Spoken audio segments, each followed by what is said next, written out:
In this video, we're going to take a look at Sailor Bungubox Celebration Red. Let's jump straight to the end with my opinion. Here is a red that shades and does it well. I can say that normally shading in a red isn't for me, but like I said, it does it well. So I'm happy to have this, and I do like how it looks here. Its tones do vary a little depending on the pen, on how wet the pen is, and regardless of how inexpensive the production of the paper, it seems to be rather well behaved in that it doesn't bleed through them. Just talking about the fact that it's not bleeding through them. Not that everything's perfect, but it's doing so very well with that.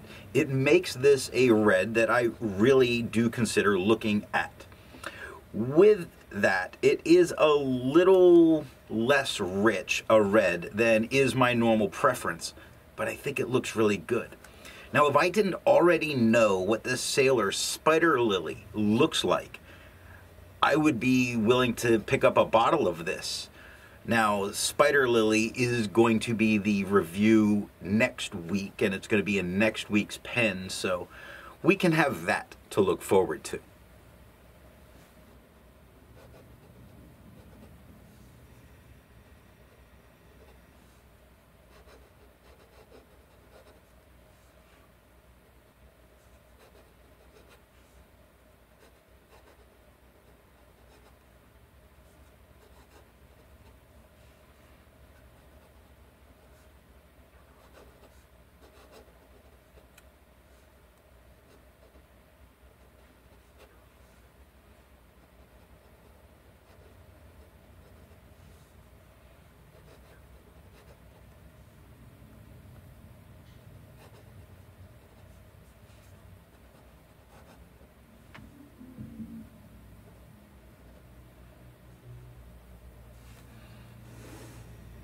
I like to change things up by using a different pen each day. Today that pen is a Namiki Emperor with a medium fine nib.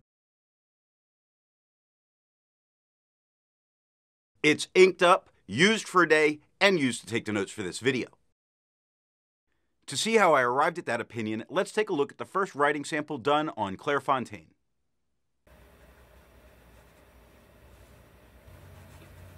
The steel nib has a very nice color that's there. It has no feather.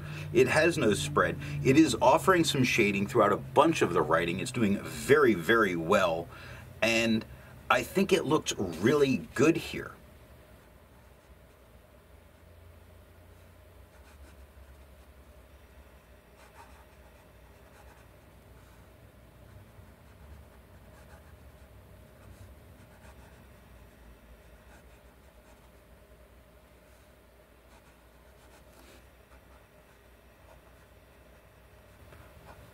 Now, the gold nib, answering that question of if gold is better than steel, it is a tipped gold nib. Now, it's about the same tone that we got with the steel. There's no feather, there's no spread. It is still shading incredibly well. It was, I'm going to say, nicer to write with, but we're talking about a tipped versus untipped nib. Very nice here. Really, Clairfontaine brings out such great color in inks. That's why I love it so much.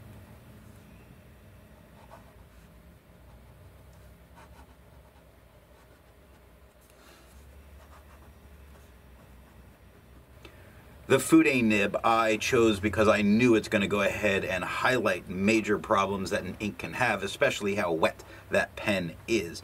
Now, there's no feather, there's no spread. It is much darker than we get with the other two nibs. However, with that, it is much wetter in its flow as well. There is still some shading that shows up, giving that sort of dry brush effect, which Fude nibs tend to do.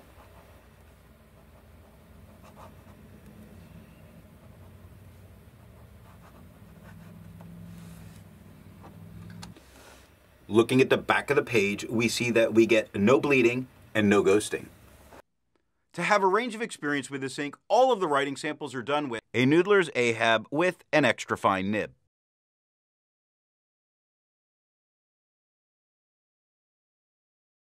A Noodler's Ahab with a medium nib.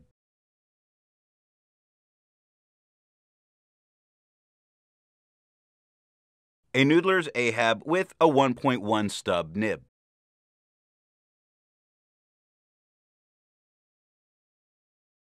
The next writing sample is done in a FieldNotes Steno notebook. Looking at the steel nib, we get a tiny bit of feathering. We get no spread. We have no shading here. We have a nice solid performing red in what's going on. It looks a little faded as a red here. It's really kind of, this paper's exploiting that about this ink and showing off that flaw.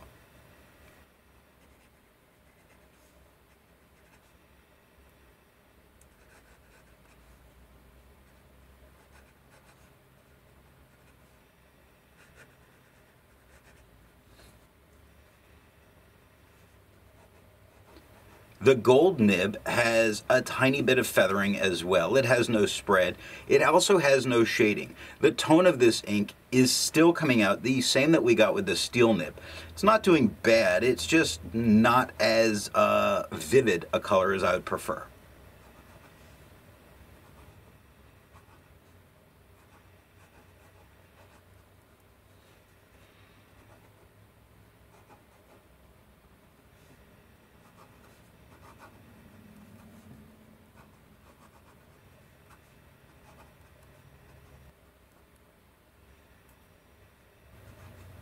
The Fude nib is a bit darker than we got with the other two nibs.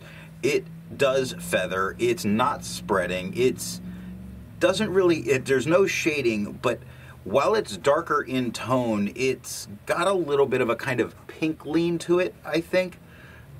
You can let me know, but I feel like there's a little bit of a pink lean going on here.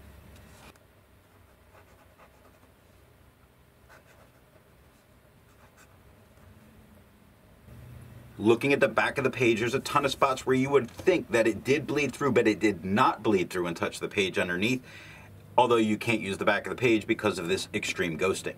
I agree with Vita. There's a lot to learn by doing multiple chromatographies.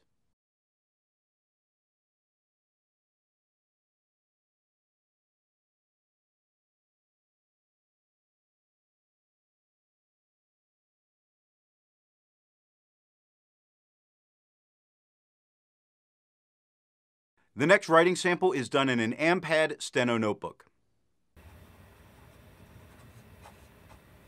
Looking at the steel nib, there's a tiny bit of feathering, really not very much at all. It's not a big deal. There's no spread, there's no shading going on. It is absolutely not as vivid as we saw on other papers. And the yellow tone of this paper is really bringing this down as a color, so I wouldn't use this on this type of paper.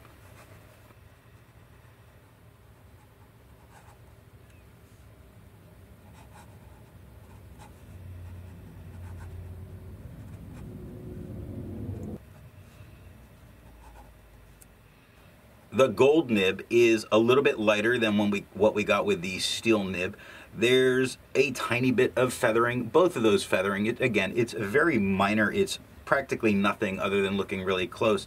There's no spread, there's no shading. Its tone looks like it's a little washed out. I feel like the pink is coming through just a little bit more here than before, and I really am not caring for it.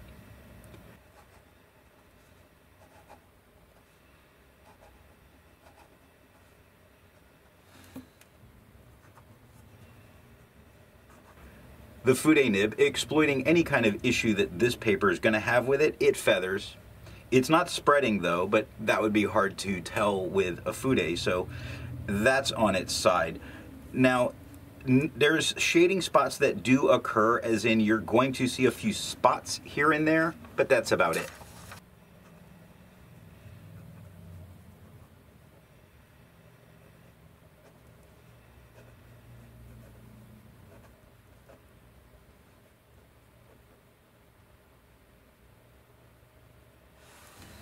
Looking at the back of the page, you see that we got a ton of ghosting, but we got no bleed through that touched the page underneath.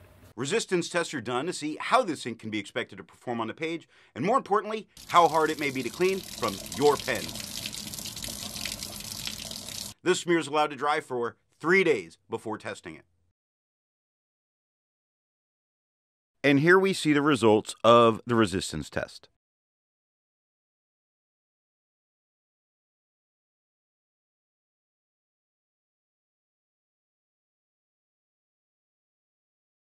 The next writing sample is done in a national Steno notebook. Looking at the steel nib, we get almost no feathering. I mean, there's a couple tiny spots, but I would really want to call it almost no feathering. There's no spread. There are a couple moments of shading that happen, but only a couple moments, barely worth mentioning.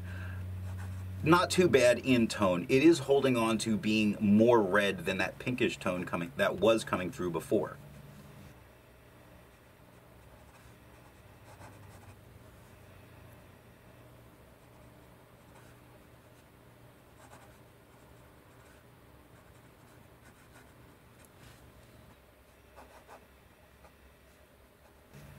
The gold nib is a little bit lighter than what we're seeing from the steel. It has no feather. Again, there's a couple tiny, but barely worth an issue for this paper. There's no spread. There is a couple of moments that happen with shading. Now, specifically on the third line at the end, the word happen. Much darker than everything else around it, and kind of unusual there.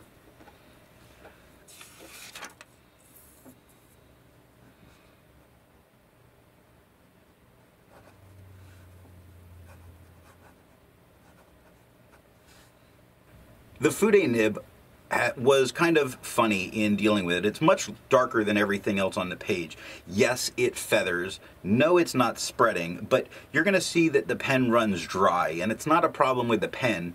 It's the paper. It sucks the ink out of this pen so fast that the feed couldn't keep up, which made me really say, watch out for what can happen next.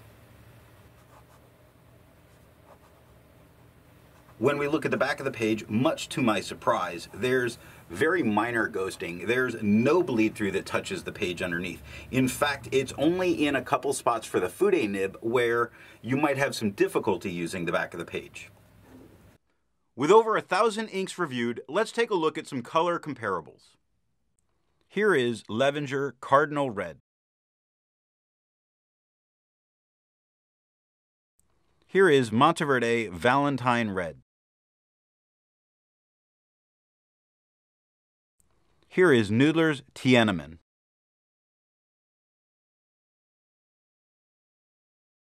Here is Pilot Mixable Red. The next writing sample is done in an Office Depot Steno notebook.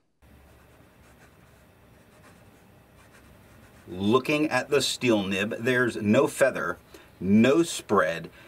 It's doing really well. I want to say there's definitely hints of shading going on, which I was not expecting for the color of the paper and for it being a more inexpensively produced. But it did really well here, and it really elevated this notebook to me because in general I haven't had the highest opinion of it, but it's done incredibly well here.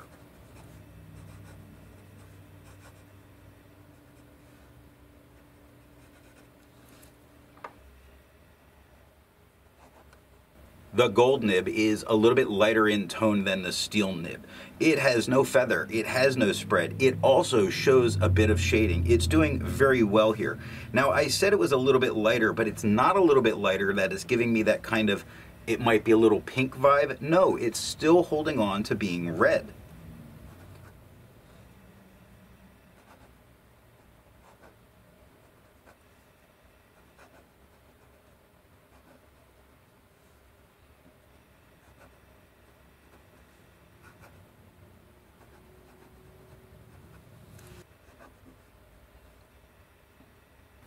The Fude nib is much darker than everything else on the page. There's no feathering.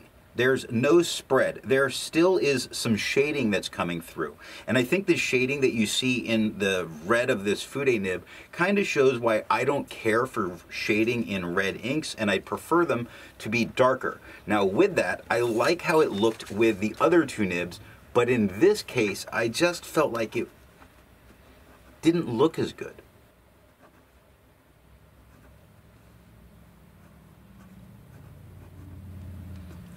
Looking at the back of the page, we see a very minor ghosting, and we had no bleed through touching the page underneath. While it's nice to find other inks in the same color family, I'd prefer to find an ink that complements its color on the page. Here is Diamine Turquoise.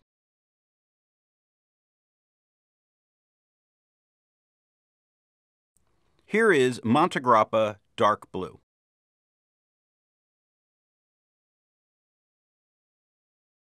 Here is Papier Plume Forest Green.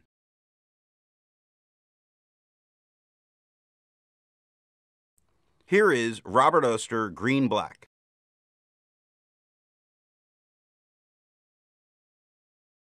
The last writing sample is done on 20-pound copy paper. Looking at the steel nib, we get some feathering. We expect it. We get a little bit of spread, very minor and very controllable. We get no shading, which we don't expect on this paper. So we are very much in line with what we can expect.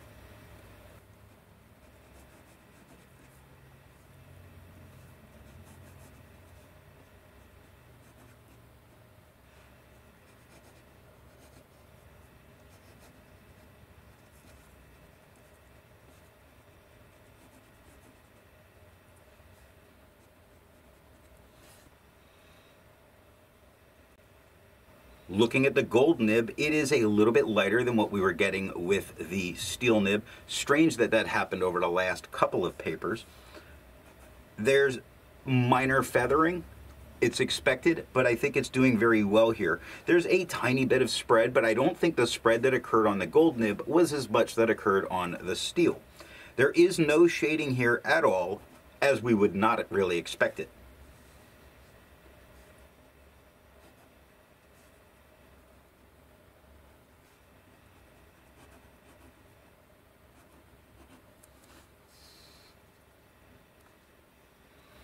The Fude nib, as it has always been, is the darkest tone on the page. Yes, it feathers. Yes, it spreads. No, it does not shade. No, don't use a Fude nib on this paper, because your writing will look disgusting like this.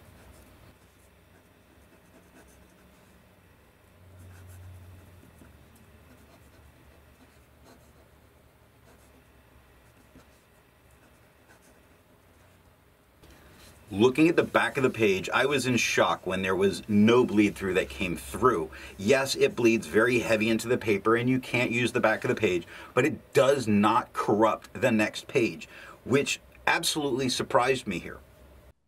So what nib and pen do I think is going to give the best writing experience with this ink? I love this ink in a medium to wet flow, fine or medium nib. Now, a wetter broad just leaves me feeling like this ink is missing something. And for that reason, I would avoid it. It does not mean that if you have a gusher of a broad that you can't get that very complete, very dark red line all the way through. I was using a Fude nib after all, which doesn't give that full impression of it. But I'm not willing to ink up 6 different pens to do a writing sample. So, grain of salt.